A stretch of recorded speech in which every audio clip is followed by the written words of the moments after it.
What's up, Digidestins? This is Kyle D, better known as RideMyAvatar, and today we are going to be going over a glimpse at the meta. So without further ado, let's dive in the video and talk about it.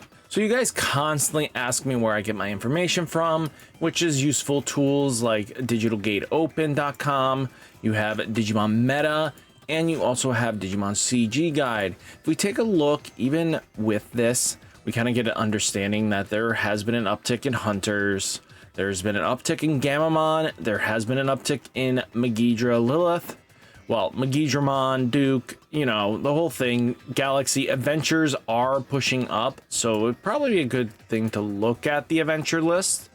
And that's just kind of what's been popping up a little bit. Ooh, let's take a look at Owen Gaoman, because again, players might actually move over to the Owen list some point, right? So again, new deck fever is usually what's coming around this time, so it's just something to take a look at. Not terrible. They're playing the Skull Greymon, which you want to be playing at a high consistency, which is at 3. You know, they have 2 of the secret ties. They are playing Our Courage United. Being able to draw 2 cards is huge. Then place this into the battle area, which again, a 1 for a +2 is like a pot of greed in this game. It's not free, but at least you get a pot of greed style effect. Now, you do have War Greymon being able to do security attack and do its blocker shenanigans. You know, Skull Greymon giving the raid and retail. You know, that's huge.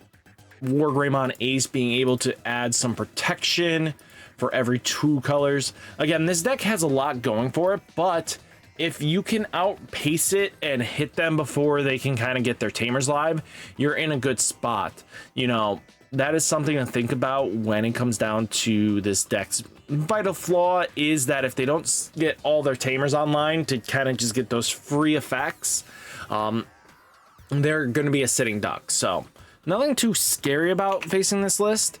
Now, we do have the Guoman list that I want to take a look at. They're playing 4 of EX4 Guoman. They're playing 2 of the new promos, 1 of the Guoman. And it looks like they just said, nah, bro, we're going to use everything else that is basically Medusa support, and we're just going to play the Guoman top end. Which, again, is not a bad thing because they are Dragonkins, which means they are searchable by your pieces like Elizamon. It's not this card. Yeah, Elizamon can search the pieces. Returning with the Agumon. You know, this thing is being able to have its progress, and when any of your reptile or dragon traits would attack, target change, trash the top card of your opponent's security stack. Just getting those free values of removal, which Guoman is notoriously known for, is kind of cool. So it's really very powerful, and I think this might be the way people are going to be playing the deck for a bit, just because the Guoman top end is a lot stronger probably in this list than anything else, to be honest with you. Now, again, like I said, we do look at Digimon CG Guide. It does help out a lot.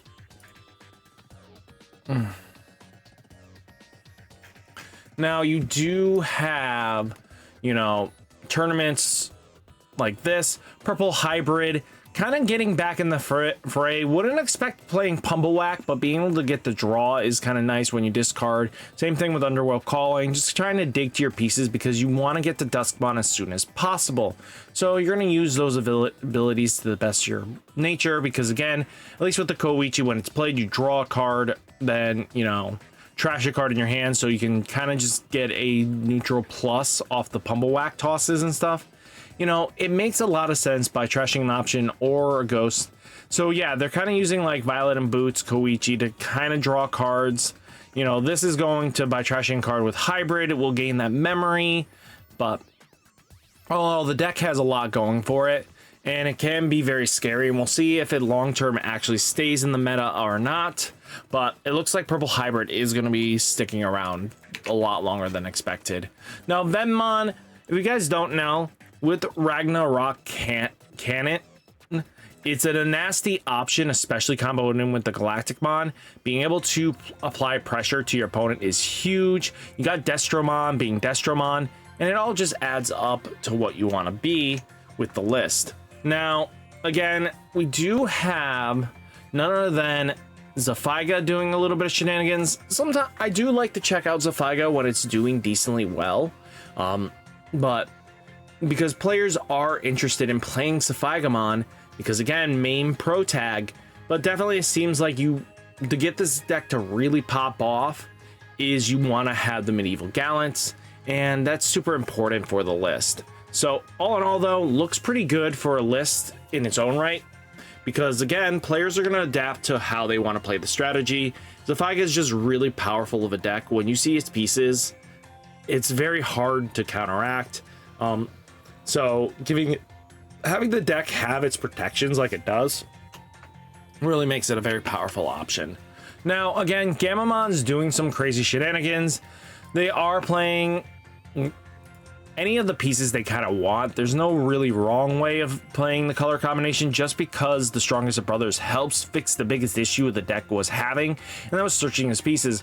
What's really nice is that Paroxymon is at 1, but I kind of like the Valkyriemon Ace tech. You can use Siriusmon Ace, but Valkyrie Ace seems to be the better option. So if you guys are thinking about playing Gammon, I think it's time is now to kind of just start picking it up and actually playing the deck. Now, you do have, this was a list that people were asking, how do you build Lilithon X variant with the Megidra engine? And it looks like they're teching in this Lilithmon here for, you know, you have 10 or more cards in trash, return up to 2 options, which you're going to return 1 Jack Raid and then probably any of the pieces you needed.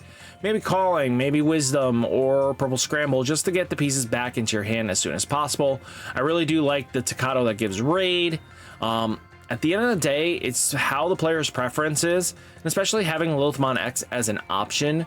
I know there are players that are asking, how do you build the Lilithmon X version? Well, this is kind of the starting ground you're going to be wanting to use, and I think it's a good starting base for you because you're going to help mill out stuff you need, and then leading to your opponent just having a bad time.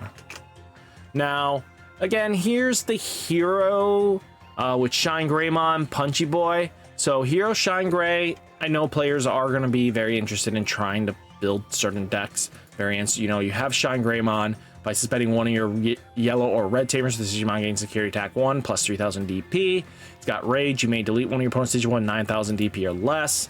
You know, Tigeru's in here for that draw card, gain a memory. Taiki, the same thing. You know, you got Takuya being able to go into the Agunimon, which helps you climb up as well as another option. So all in all, great support across the board, and I do approve of the red mem boost and the off sims trading because you have so many red targets. You know, your top end is X7 superior mode, but you know, we'll get into future opinions on if that thing's going to stay or not. Now, taking a look though, you do have Gmon X, not taking really anything from the new set at all. They are starting to tech Crimson Blaze, probably to help counteract the Megidra play, which is not a terrible idea. So just something to think about. Now, we do have Red Purple Imperial Dramon. Ooh, they're using Program Emergency Halt, and they're using Pandemonium Flame. Crazy. We never expected to see these cards. Can't use options until the end opponent's turn. That's kind of cute. You know, I was not expecting a Paladin mode ace in the list. Okay, so options to galore, it seems. It's up to you how you want to build the deck, to be honest. Now, you know, Magna Armors, which again, they are starting to play Davis, and they're playing Jedi's House and the Island Adventures. These things are vitally important because these allow your Magna X to be able to get around the Alphamon or Yukin mode that is going to minus its DP to the following turn, which would instantly kill this card. So with this allows you to basically survive the turn. Yeah, you're going to swing in weaker numbers, but once you reveal, if you survive the battle some way, somehow, the protection activates, so then you get your DP back. You know, just all good things across the deck. I don't know, just players are going to be on this forever. Then you have Gachimon, because I know Gacha is struggling a little bit. I like the Crimson Blaze tech and the Jedi's House. You know, this is really, really important. I think that extra DP boost is going to help the deck make those plays that you want to see. But all in all, I think this might be a tech. Mushroomon, interesting. On place to spend 1 Digimon. Okay, I can kind of see where they're going with it if you can evolve up naturally, but I don't know why you're playing Mushroomon. Maybe this is a typo. It's supposed to be one of the Appleys, but let me know down in the comments if that's what it's supposed to be. Now, again, one of the decks that players are enjoying is the Magidramon, and it's up in the air if they're using offensive or scrambles, so something to think about there. You know, Shine Greymon being able to punch through as well. I like that they're teching in the protection one, and then they just have some decent value over here. Then they do have Hunters. They are teching the War Greymon Ace occasionally, which with Fire Rocket, it's kind of funny. So all in all, great value. And again, this Tigeru coming up to a full playset because it fills in the Takuya and the values is really nice. Now again, Galaxy doing Galaxy shenanigans. We have yet to see Medusa in these lists. So all in all though, just take a look and just understand what you're kind of working with. You know, Darkdramon is another option that players will play into their Hunters list. And you know, Crossheart, just doing Crossheart shenanigans, Lanamon, and all the goodies that it's got. You know, you do play the new one at a 3-to-2 ratio, and Heaven's Judgment is annoying as can be. But all in all, guys, hopefully you enjoyed the video. Hit that like button, hit the subscribe button, stay safe, stay healthy, and I'll catch you next one. Peace.